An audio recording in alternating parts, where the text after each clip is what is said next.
family. I hope you all are keeping warm. Boy, it's cold here in Oklahoma. Actual temperature right now, they're saying, is negative 8 degrees. So pretty cold outside. Also, I want to thank each and every one of you for your well thoughts that you keep sending me, the emails and the personal messages. A lot of you all telling me to check my mail, that you're sending me stuff in the mail because you don't use the apps. I just want to tell you all it means so much to us. My mom was sitting there the other night, and just the look on her face from the support coming in to bringing Hunter home it just warmed my heart, because I could see that she's missing him as much as I am, and she can see the love that you all are giving and the support. And she'll be the one probably giving you updates on the court as it goes on also, so you'll probably be seeing her a little bit when everything kicks back up. We got a lot of things planned, and it all looks very, very good. So we'll be moving forward. Uh, the links to support Hunter are in the description. And again, thank you guys and God bless. This lady believes that the Mothman visited her home. She says, "You will never believe what I saw one very cold, dry November night. My family and I moved into a new house upon a hill on a little back road in a very small town of Fort Gay, West Virginia. Fort Gay sits right on the east side of Kentucky. The population of my town then was probably just a couple thousand. My family and I were unpacking. We had not yet put the furniture into its rightful places, and everything was still in boxes. Overwhelmed with working all day, I retired around 11 p.m. I put my little brother on the couch and took his bed, since my bed wasn't put together yet. His room faces the front of the house. His window is around 20 to 25 feet or so off the ground. I was looking at the window when I saw it. It stood about 7 foot tall. I had no idea what it was, but I was frozen. I had never been that scared in my life. All I could do was lay there and just stare at this thing. It was sitting in a tree about 50 feet or so off the ground, about 50 feet from the house across the yard. It felt like an eternity. I couldn't breathe. I couldn't even blink. It had big red, bright, glowing eyes looking dead into my face. I finally worked up enough courage to close my eyes and put my head under the covers, when all of a sudden this thing smacked the window.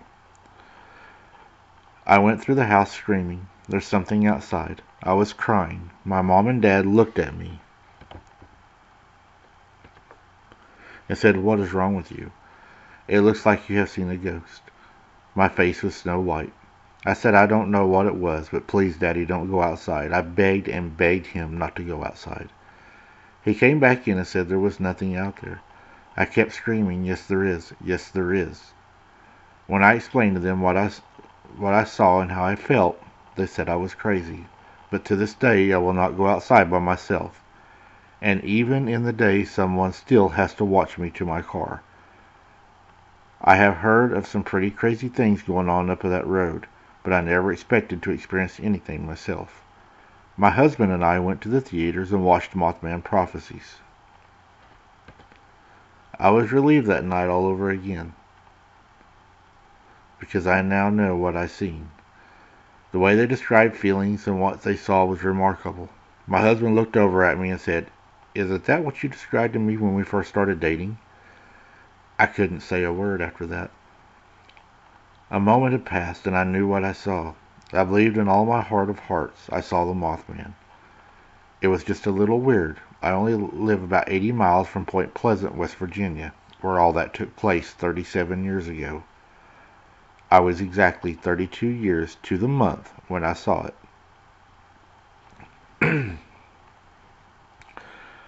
I don't doubt that you saw it. I'm pretty sure that you probably did see something. What this thing was in the area, I'm not sure. My granny even made references to me sometimes, because we would have footsteps in the snow that would go out to the middle of the field and then just disappear. And her answer always to me was, and she would never lie to you, she was a very honest person, was, "Well, Mike, some of these things fly. So if they fly, and they're seeing them all over, then I would say that the Mothman is probably just another one of these winged creatures. And I think you have a really good high probability that that's probably what you've seen in that tree. And I hope nothing happened to you after that. We got another one here, guys. This is out of Texas. It was a short one, so I threw it in here. The following happened in Vidor, Texas on June 20th of 2000 around 1 o'clock a.m. I just got off from work and I was headed east. On this road there's a 90-degree turn, and at times you have to watch because little might be out on the road. Cattle. That's what he meant to say. That morning, that's what I thought had happened. No one else was on the road, but I saw red eyes that would look like the truck lights, and I looked down over and over, and I knew something was not right. I was driving on the left side of the road, and when I got close I noticed that the red-eyed creature stood about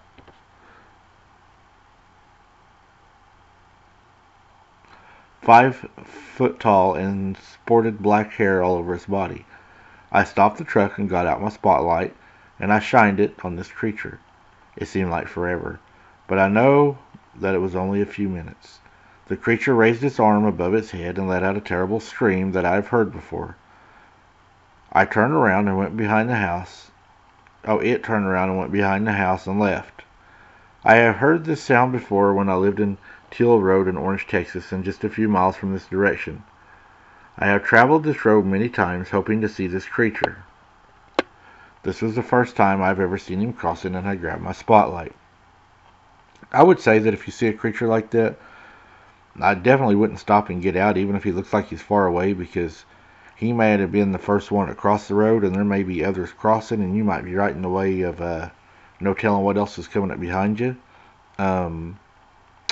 I believe that they see us using a light on them as a weapon, and I think if you start spotlighting them, they're going to take that as a threat, and if there's one of them close to you, he may attack you. And there's a lot of cases out there, of people's cars being left on the side of the road for no reason, and it may be just because they're doing what you were doing. They were getting out to check on something they should have left alone and kept traveling down the road. That's just my opinion. Guys, I want to thank you all for listening and watching, and until next time, keep your head on a swivel, don't be something's dinner, and smash that like button for Hunter. We'll see you on the next one.